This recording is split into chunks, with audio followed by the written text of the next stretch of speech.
Meus irmãos, então, hoje a nossa pergunta de número 31. Vou fazer as duas. As duas estão conectadas, né? Então, para a gente não repetir a pergunta. A pergunta de número 30 é: o que é fé em Jesus Cristo? E a de número 31 é: o que cremos ser a verdadeira fé? Né? Então a gente já responde a fé verdadeira e o que é fé em Cristo Jesus, não é verdade? Então hoje nós iremos responder essas duas perguntas. E na semana passada, quem lembra qual pergunta nós respondemos?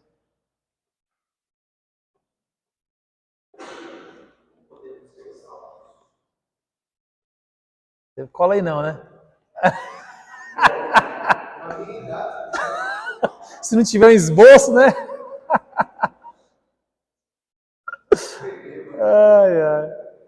Então nós falamos, meus irmãos, na semana passada, como podemos ser salvos. Né? E a gente viu que só podemos ser salvos através de Cristo. Cristo é a salvação, Cristo é o caminho, Cristo é a verdade. E agora ele vai perguntar o que é fé em Jesus e o que é a verdadeira fé, a qual nós cremos, né?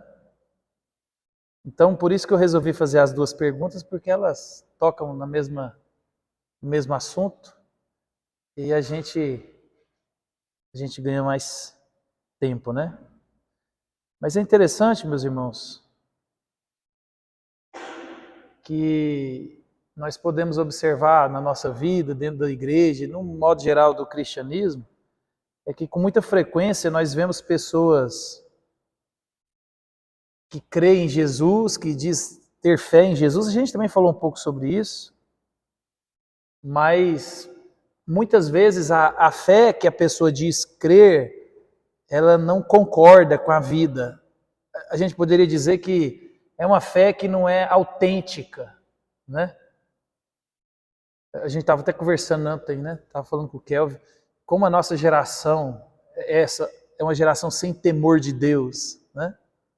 Essa geração ela é tão contaminada pelo mundo que nem para ter medo de ir para o inferno a gente não presta.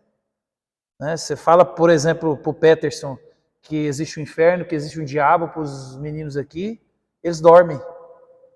A gente não dormia de porta aberta. Falou de inferno, falou de diabo, eram uns 3 dias. A gente tinha que dormir com a porta aberta, alguém ali.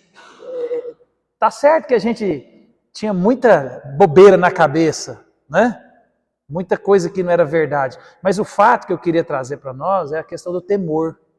Havia um temor na nossa geração, que não há nessa geração. Né? Havia um medo de inferno, um medo de morrer, um medo do diabo. As pessoas às vezes falavam em gente endemoniada, possesso, perto da gente, estragou o dia. Estragou o dia. Né? A nossa geração ela foi aterrorizada pelo Jason, sexta-feira 13. Brinquedo assassino, a gente não assistia brinquedo assassino sozinho.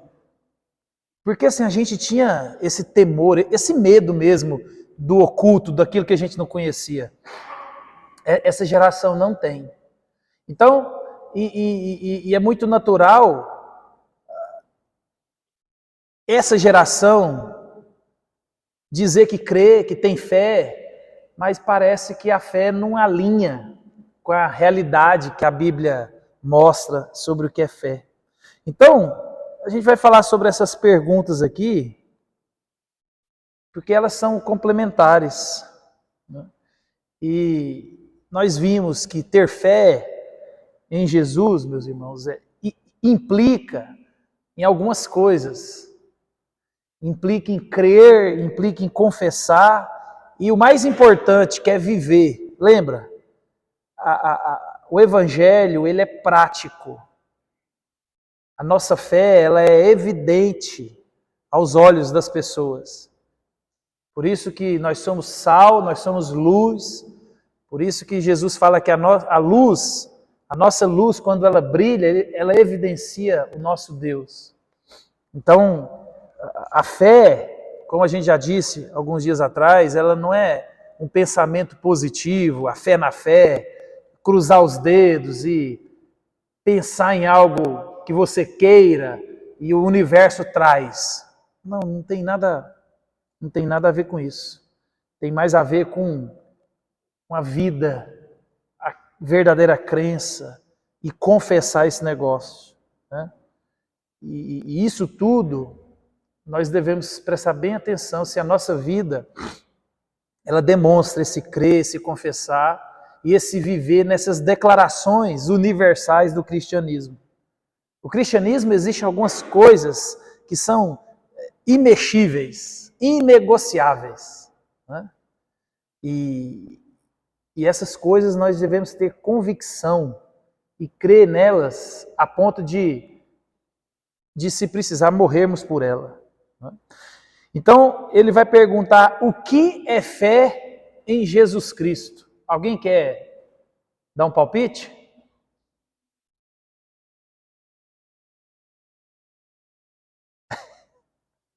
Então, o que é fé em Jesus Cristo?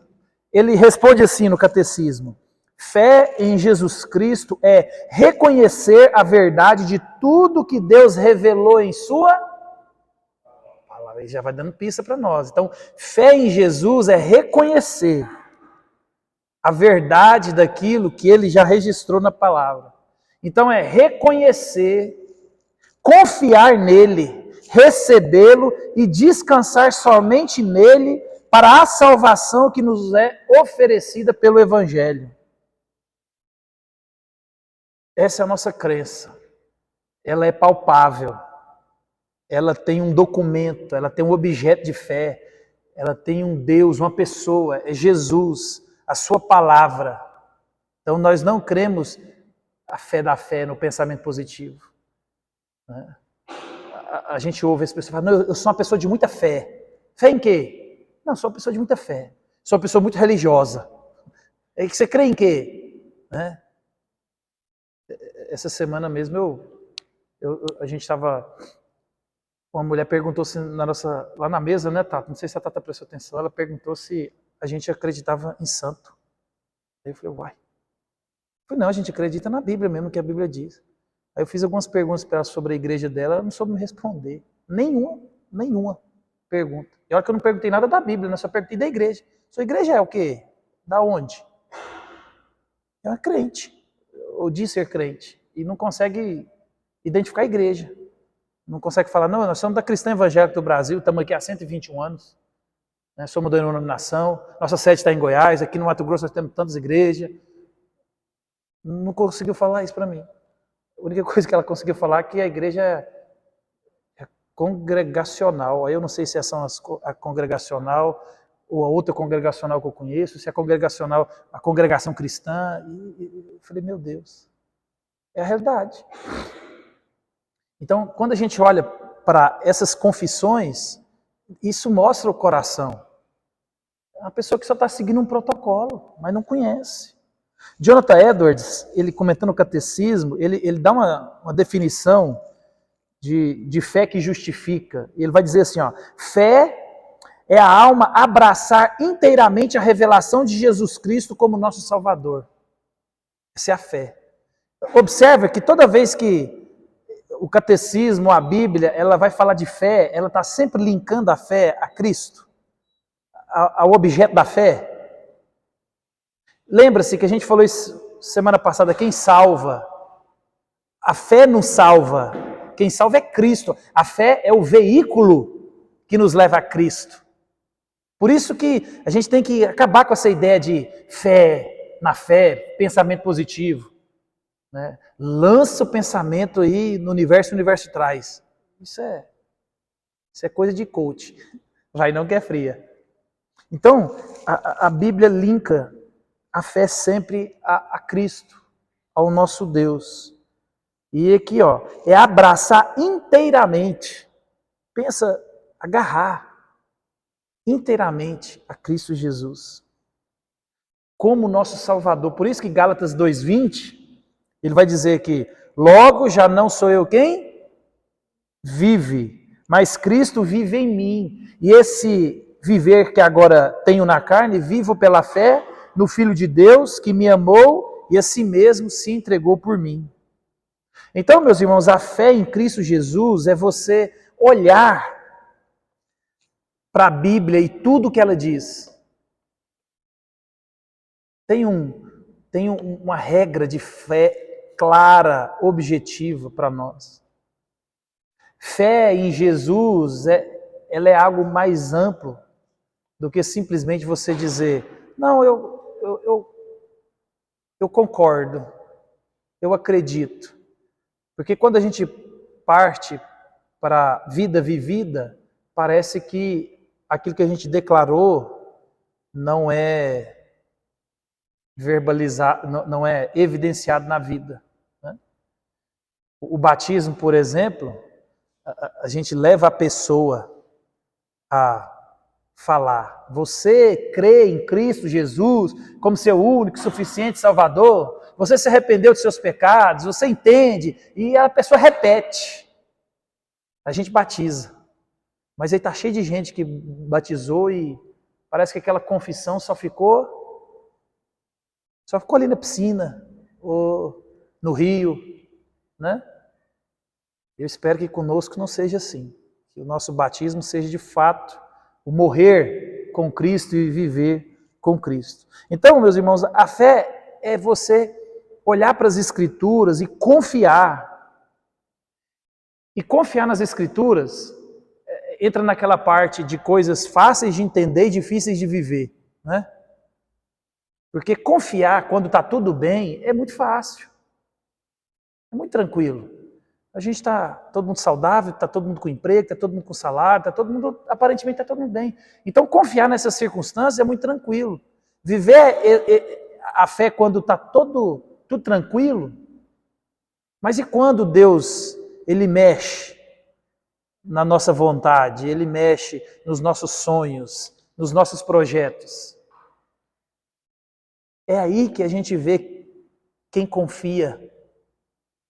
É a nossa postura, lembra? E é nessa dinâmica onde Deus está nos provando para nós sermos aprovados. Mas qual é a nossa postura diante disso? Eu tenho fé, mas aí quando eu preciso de mostrar alguns elementos da minha fé, que é confiança, como que a gente faz? Então tem que confiar, tem que receber aquilo que Deus prometeu para mim e para você. Vou dar um exemplo, por exemplo, ó. Perdão. Cristo nos perdoou, você entendeu, você creu, mas tem muita gente se culpando e eu preciso de me perdoar, né? Deus já te perdoou, não existe essa dinâmica, você não se perdoa, não existe isso na Bíblia. Perdão é algo que você recebe e algo que você dá, você não se auto-perdoa. Não porque você não é Deus. Né? E a gente vê gente da igreja falando assim, não, eu sei que Deus me perdoa, mas é porque eu não consigo me perdoar.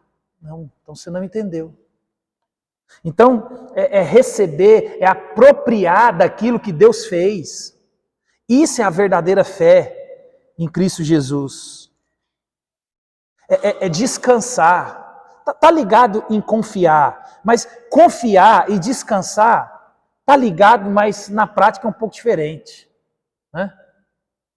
Descansar aqui é aquela ideia de que tudo o que era humanamente possível você fez. Agora o que você faz? Dorme, descansa. Tranquilo. Literalmente. Você não negligenciou, você efetuou tudo que humanamente era para ser feito, você fez. Tudo que estava ao seu alcance, você fez. Com prudência, com diligência, só que precisa de algo a mais e você não tem essa competência. Aí é nessa hora que a gente descansa em Deus. Né? Vamos dar um exemplo na saúde. Você cuida da saúde, você alimenta bem, você faz exercício físico. Aí está com um probleminha, você vai no médico, você tem um resultado, você começa um tratamento. Pronto. O que você pode fazer? Nada. Comprar o remédio, se tratar e descansar. Descansar. E às vezes a gente não consegue. Né? Então, crer em Jesus e ter fé em Jesus, meus irmãos, na prática é mais profundo do que a gente vive. É crer e viver literalmente tudo aquilo que ele vai mostrar para nós. Um dos que comentou esse catecismo, John Yates, aqui, aí ele faz uma pergunta, né? Qual é o significado da salvação? Isso está ligado a ter fé em Cristo, porque a fé em Cristo ela é carregada de promessas, de responsabilidades, de benefícios. E às vezes a gente só quer o Deus bonzinho, o Deus que salva, o Deus que abençoa, mas o Deus que corrige, o Deus justo, a gente não quer. E meus irmãos, há uma falta de conhecimento de Deus tão grande no meio da igreja. Coisas básicas. O conhecimento que você tem de Deus interfere na sua oração.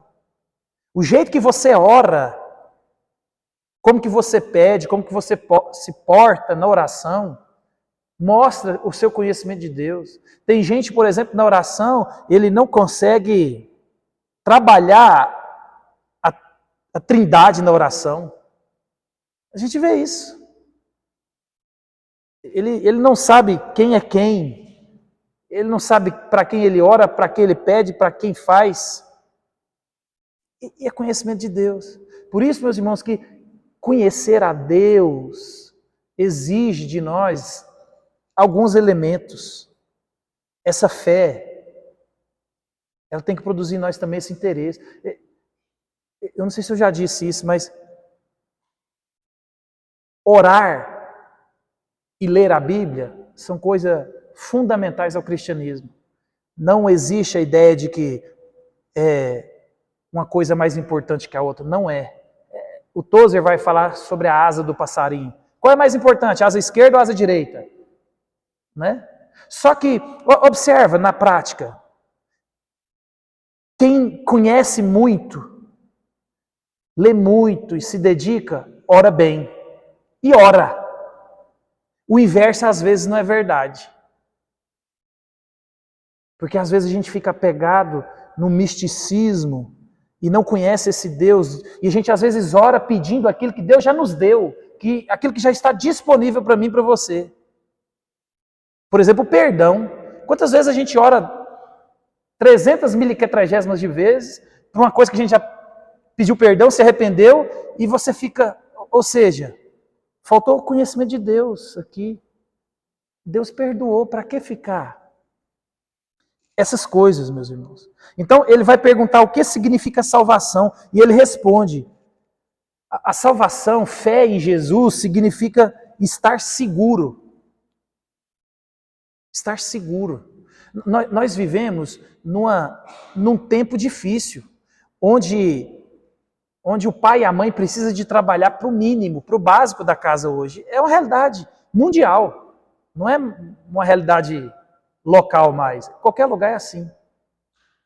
Então, meus irmãos, a salvação em Cristo, ela traz para nós a promessa de alguém que está seguro nele. A gente leu aqui, não foi por acaso, foi intencional, o Deus que cuida de nós, que a todos dá respiração, mínimo, o básico. Então, meus irmãos, a fé em Jesus, ela implica também essa segurança que nós devemos ter. João, ele vai mostrar para nós, e ele diz assim, quando Jesus diz lá, ó, eu lhes dou a vida eterna, jamais perecerão, e ninguém as arrebatará das minhas mãos. E quando a gente vai estudar no grego, a ideia lá é de alguém que está guardado. É impossível você sair da segurança e do cuidado de Deus. Então, ter fé em Jesus é você crer, se apropriar, confiar que você está seguro. Tem um Deus, tem alguém que cuida de você. Ele vai mostrar para nós também que crer em Jesus, ter fé em Jesus, significa estar curado. Curado. Promessa de Isaías, né? Certamente Ele tomou sobre si as nossas enfermidades, as nossas dores e levou.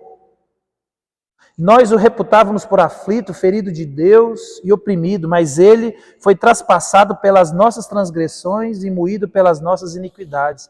O castigo que nos traz a paz estava sobre ele, e por suas pisaduras fomos sarados.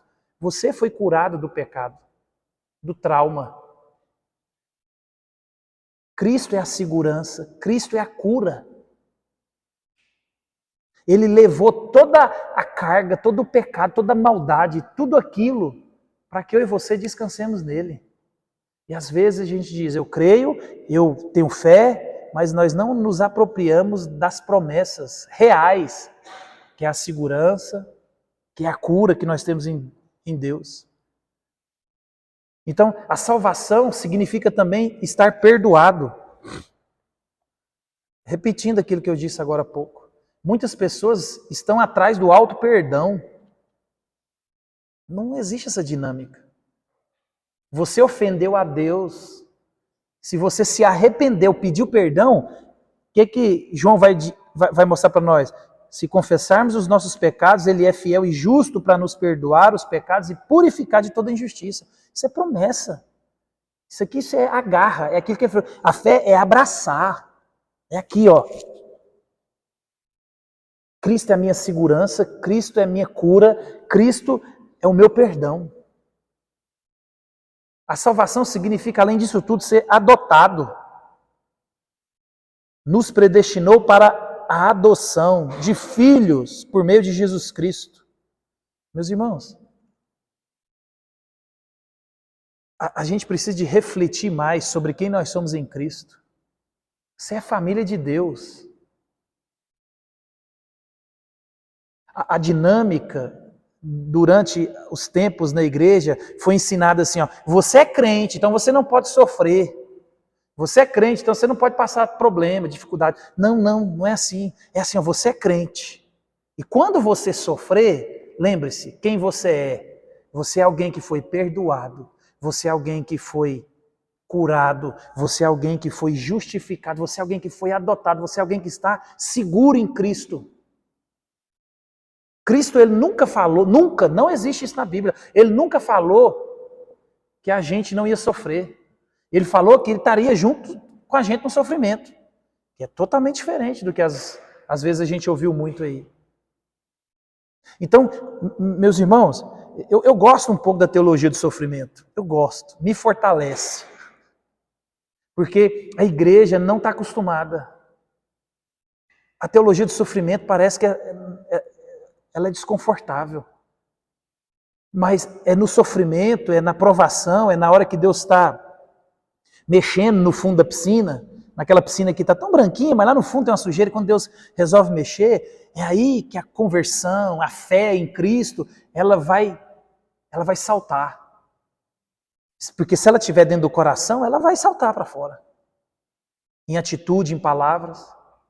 E aí, quando a gente tem fé em Jesus, quando a gente crê em Jesus, o fato de ser justificado, ser perdoado, estar seguro, ser adotado, estar curado, nós temos que nos apropriar disso tudo. Então, a salvação significa também ser feito íntegro. Olha que maravilha! Nós somos restaurados no relacionamento com Deus. O relacionamento que estava quebrado. A gente não tinha esse relacionamento. Agora, por causa de Cristo, nós temos agora o livre acesso. Então, eu oro ao Pai, em nome de Jesus, através do... Viu? Tanto que é importante a gente conhecer a Deus. Porque senão a gente ora por meio do Pai, através do nome do Espírito, por causa de Jesus, até baguncei aqui. Mas, meus irmãos, há uma perfeição em conhecer a Deus. E é benefício para mim e para você. Então, Deus, ele restaurou esse nosso relacionamento.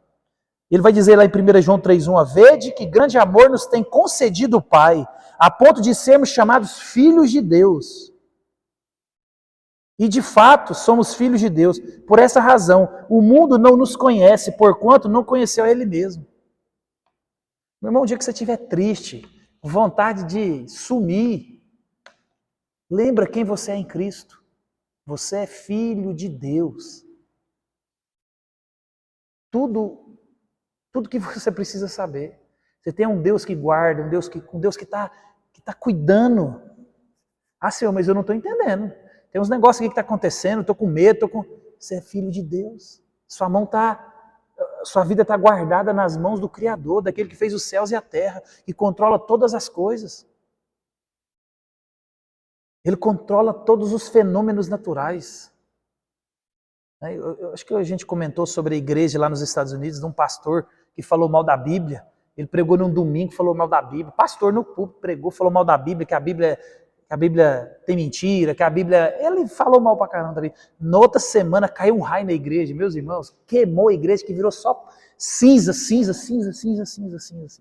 Aí alguém me perguntou assim, mas será que foi Deus? Eu falei, mas quem controla o raio? Se fosse um tiro de canhão, aí eu poderia dizer que, né? Mas foi um raio. E queimou a igreja toda, que virou só o pó da rabiola. Esse é o nosso Deus, meus irmãos, ele não dorme. Quando alguém afronta a sua soberania, a sua majestade, a sua glória, aprove ele, naquele dia, querer aplicar ali um juízo, ele fez. Mandou um raio e acabou com a igreja, queimou, que virou só cinza. Esse é o nosso Deus, meus irmãos. Você é filho de Deus, é esse Deus que guarda. É um Deus que não dorme. É um Deus que se fez carne, se fez pecado para você descansar. Ele apanhou para você não apanhar, ele sofreu para você não sofrer, ele morreu para você não morrer. E às vezes a gente fala que tem fé, que crê, que ama, mas na vida vivida a gente está na contramão da fé em Cristo Jesus. Aproprie-se, meus irmãos, daquilo que Deus já disse na palavra. É por isso que é imprescindível você ler as Escrituras. É só nela que você encontra, justificados, pois, mediante a fé, temos paz com Deus, por meio de Cristo. É só lá que você encontra isso. Você não vai encontrar isso em lugar nenhum. Você não vai encontrar isso no YouTube. Você não vai encontrar isso na traseira de caminhão. Você não vai encontrar isso em lugar nenhum. Só nas Escrituras. Por isso que nós alimentamos da palavra. É asa direita, asa esquerda, é constante. Você ora e lê e ora. Porque senão você vai ficar aquele passarinho capengando. E aí na pergunta 31, ele vai perguntar, então o que é essa fé verdadeira? Então crer em Cristo Jesus engloba isso tudo. É confiar, abraçar, amar, viver. Então, o que é essa fé? Ou o que é essa verdadeira fé que ele pergunta na pergunta 31? A verdadeira fé, meus irmãos, é tudo aquilo que a Bíblia diz sobre Jesus, que é o objeto da fé. Então, há uma tendência nossa, e eu faço isso também, e não é errado. O problema é porque assim, eu confio em algumas pessoas, eu confio em alguns pregadores, eu tenho meu grupo seleto, e você também tem que ter. E quando eles falam alguma coisa, eu sei que são homens de Deus, são passíveis de erro, são, mas são homens que eu posso engolir tudo que eles mastigam. Só que parece que o crente, do modo geral, ele não tem esse controle de qualidade. Então tem alguns, se você falar assim, pastor, me dá um nome de 5 aí para me escutar, eu te dou. Me fala uns 5 que você não deve escutar, também te dou. Mas o problema nosso é que a gente acha bonito e escutar qualquer um. Por causa, às vezes, de um aparato mais técnico, do jeito que ele faz o vídeo, ou a pregação mais eloquente, ou a música no fundo. E às vezes essas pessoas não têm um compromisso com o verdadeiro evangelho, com a verdadeira fé, e você, com preguiça, você engole. E aí tem muita gente dentro da igreja que constrói um cristianismo, não dentro do que a Bíblia diz, mas dentro do que as pessoas falam. E se você pelo menos escutasse algumas pessoas, né, por exemplo, dentro da igreja brasileira, e eu posso te dar, meus irmãos pentecostais, filé mignon dos pentecostais, filé mignon dos mais tradicionais, tem só Gente boa. Mas às vezes a gente não gosta desses. E aí você vai consumindo, e aí a verdadeira fé, você não conheceu e você crê naquilo que não é verdade. E talvez é por isso que você tem passado por angústia, por dor, por sofrimento, porque você não se apropria do verdadeiro evangelho, porque você não conhece o verdadeiro evangelho. A gente comprou um evangelho que tudo tá bom, Deus gosta e Deus está aprovando. Quando tá mal, Deus está brigado com você. E aí nisso, você tende a correr atrás. Aí entra as obras. Eu tenho que fazer alguma coisa para Deus olhar para mim. Aí você começa a orar mais. Do nada você fala, vou começar a orar 3 horas da manhã. Aí você fala, não, agora eu vou começar a ler a Bíblia. Porque você quer alguma coisa e você não descansa no verdadeiro evangelho. Deus, ele não impressiona com quem levanta 3 horas da manhã e ora até 7, ou com quem ora 15 minutos. A Bíblia dá o exemplo do fariseu e da viúva lá, do republicano, né? Uma oraçãozinha curta do publicano, Senhor, você propicia a mim, sou pecador, estou desesperado, estou aqui. O outro não, o outro que oração bonita, né? 3, deve ver. Então, meus irmãos, quando a gente conhece o verdadeiro evangelho, eu não estou fazendo apologia que você não possa levantar 3 horas da manhã, e às vezes nem deva. É bom, às vezes, a gente dar uma... Mas a questão não é essas coisas que a gente faz que impressiona a Deus. A nossa vida está do jeito que está, não é porque você não está orando 3 horas da manhã, ou não é porque você não está lendo mais a Bíblia que o... Não é essa a dinâmica. Senão sai o foco da graça e entra nas obras. Então, a gente tem que buscar o verdadeiro evangelho aonde? Nas Escrituras. E a verdadeira fé está onde? Na Bíblia. Ele coloca aí o texto de Judas 1,3 assim, ó. Amados, quando empregava toda diligência em escrever-vos acerca da nossa comum salvação, foi que me senti obrigado a corresponder-me convosco, exortando-vos a batalhardes diligentemente pela fé que uma vez por todas foi entregue aos santos. Judas aqui está nos chamando a atenção para nós batalharmos diligentemente pela fé que foi entregue. Entregue por quem? Pelos apóstolos, porque nós permanecemos na doutrina dos apóstolos. Meus irmãos, nós temos que entender isso. Comece a orar. A Bíblia diz que aquele que tem fome e sede de justiça, de conhecer a Deus, serão saciados. Faça algumas orações corajosas. Porque eu sei que muitas vezes a gente não quer fazer orações comprometedoras, porque a gente não quer comprometer com o cristianismo. Porque às vezes você fala assim, Senhor, eu queria que você me usasse. Aí você para e pensa, mas eu vou ter que ir para a igreja toda vez. Se eu tiver que assumir um ministério, um compromisso, aí eu vou ter que colocar, né? E se eu firmar com a igreja aqui, eu não posso, né? E às vezes eu quero um cristianismo o quê? Cristianismo solto, onde eu vou na igreja o dia que eu quero, o dia que eu não quero, não tem nada que me prende.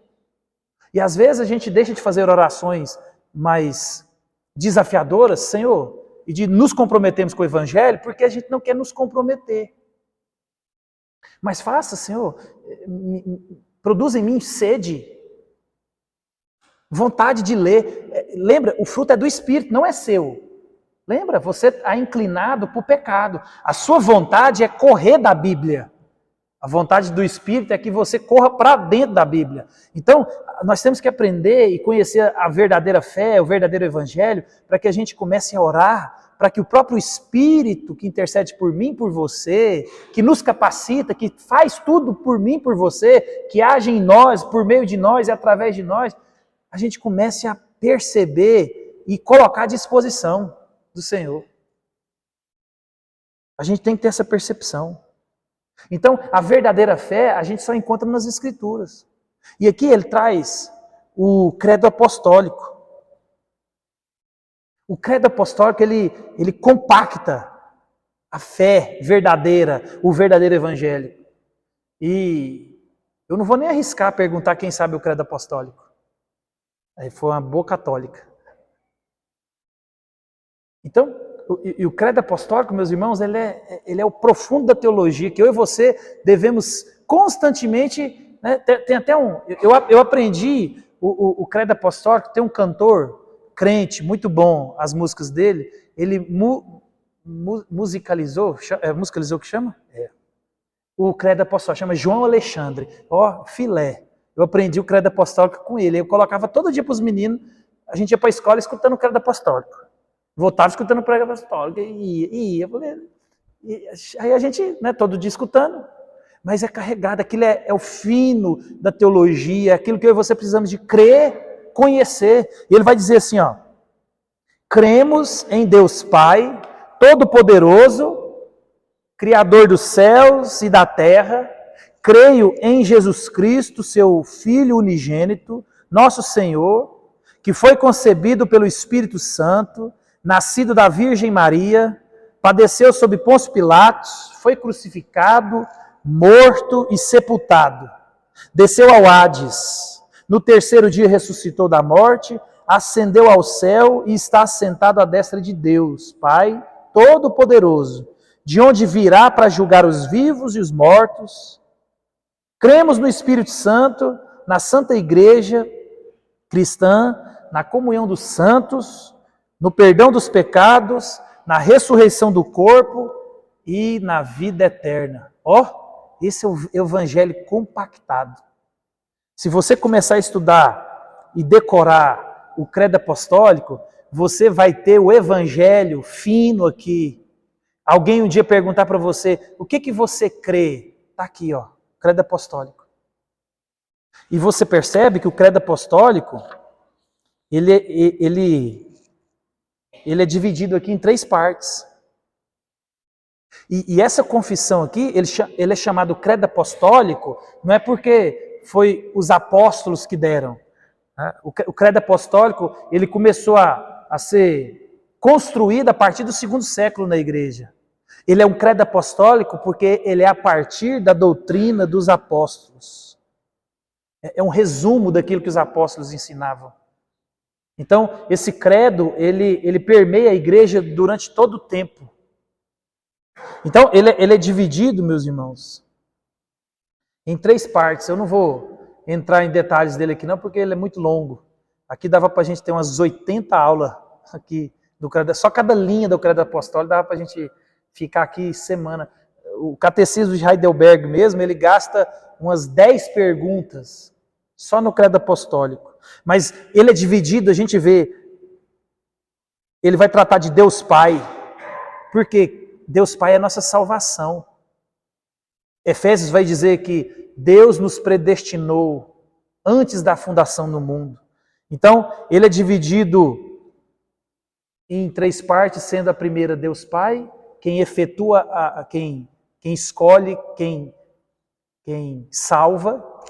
A segunda parte é Cristo, Deus Filho, é quem efetua a salvação. E a terceira é Deus, o Espírito Santo, é aquele que nos cela, é aquele que produz em nós santificação. Então, é por isso que ele vai dizer assim, ó, creio em Deus Pai Todo-Poderoso, Criador dos céus e da terra. Nosso Deus, meus irmãos, tem identidade. Uma vez eu perguntei para uma pessoa assim, ó, não, eu creio em Deus. Qual Deus que você crê? Aí ele não soube me responder. Uai, o Deus. Deus, eu acho que é o Deus da Bíblia, não é? Só tem ele? Eu falei, não. Ele é o verdadeiro, é o único. Mas é porque nós cremos assim, a Bíblia fala isso, nós cremos na Bíblia, na suficiência, na inerrância. Mas eu estou te perguntando, que Deus que você crê? O nosso Deus, meus irmãos, ele é pessoal. Quando Deus se apresenta, lembra, Deus apresenta assim durante todo o Antigo Testamento. Eu sou Deus que tirei vocês da terra do Egito, da casa da servidão. Eu sou Deus que salva, eu sou Deus que luta, eu sou Deus que perdoa, eu sou Deus que cuida, eu sou Deus que protege. Lembra, Deus está sempre falando assim, ó, eu sou aquele. Então, meus irmãos, a verdadeira fé é esse Deus, o Deus da Bíblia, Cristo Jesus, que é o Deus encarnado. É a Trindade, Deus Pai, Deus Filho, Deus Espírito Santo. É o Deus qual nós servimos. Então a verdadeira fé é em Cristo Jesus. E o verdadeiro evangelho é o que aponta para Cristo Jesus. E essa verdadeira fé, esse verdadeiro evangelho, ele só pode ser entendido só quando Deus quer. É por isso que eu e você dependemos desse Deus em oração, para que Deus salve os que nós amamos. 1 Coríntios 2,14 vai dizer assim, ó, as coisas espirituais discernem espiritualmente. Ou seja, Paulo vai dizer que nós estávamos mortos nos delitos e pecados, mortos espirituais. Vida espiritual quem dá é Deus. Por que tem gente que você prega, que você chama para vir para a igreja, e ele até vem na igreja de vez em quando, mas entra aqui e sai aqui? Porque provavelmente ele é um morto espiritual. Deus precisa de trazer vida, a fé. Quem produz fé é Deus. Então, meus irmãos, a verdadeira fé é o que o Evangelho diz nas Escrituras. Essa é a verdadeira fé. Resumindo no credo apostólico. E o verdadeiro objeto da nossa fé é Cristo Jesus que nos salva. Porque Ele que é o caminho, a verdade e a vida. Por isso que eu e você devemos orar constantemente para que Deus abra os olhos espirituais. Tanto os nossos como os daquele que ainda não foram abertos. Porque as pessoas estão extremamente insensíveis ao Evangelho de Deus. Eu vi um filme hoje à tarde, muito interessante, bem antigo. Eu não sei nem o nome dele, que estava lá, a Janinha colocou para o Davi, ele não quis assistir, eu emendei lá, assisti um pedaço dele. É interessante que tem um senhor, ele leva os meninos para o cemitério. E aí ele fala, aqui vocês vão escutar as coisas mais importantes da vida de vocês. Aí ele cita o texto de Eclesiastes, né? Melhor aí na casa de luto do que na casa de festa, porque aqui no cemitério vocês vão fazer as melhores reflexões da vida. Ele leva 3 garotos, 12, 13 anos ali, e aí ele coloca o ouvido no túmulo. Aí eles colocavam, não, eu não estou ouvindo nada. Ele está ouvindo sim, presta atenção. Aí ele em silêncio, aí ele falava assim no fundo para os meninos assim, ó, por que você não pregou para mim? Por que você não me contou de Jesus?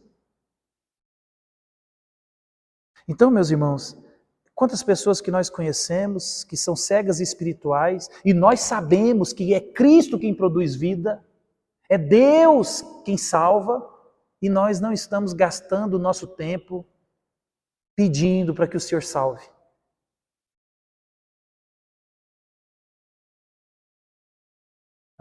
Jonathan Sperry, né? É um missionário. É fatos reais, é muito legal mesmo a história.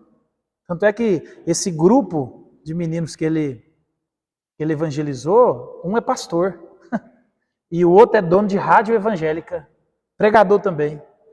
É um senhor, missionário que resolveu pregar o evangelho e anunciar. Meus irmãos, falar da fé em Jesus. E eu e você devemos falar constantemente, na conversa do dia a dia. Às vezes a gente não faz aquela oração, Senhor, me abençoa que hoje eu não perca a oportunidade de falar do Evangelho. E aí você está numa conversa normal com as pessoas e a pessoa às vezes fala assim, eu estou tão angustiado, eu tenho medo de morrer. Olha, a pessoa deixou quicando, a pessoa cruzou, está só você e o gol. É só você fazer igual o Túlio, é só você só firmar o copo, a bola bate em você e entra. Nossa, você tem medo de quê? Mas por quê?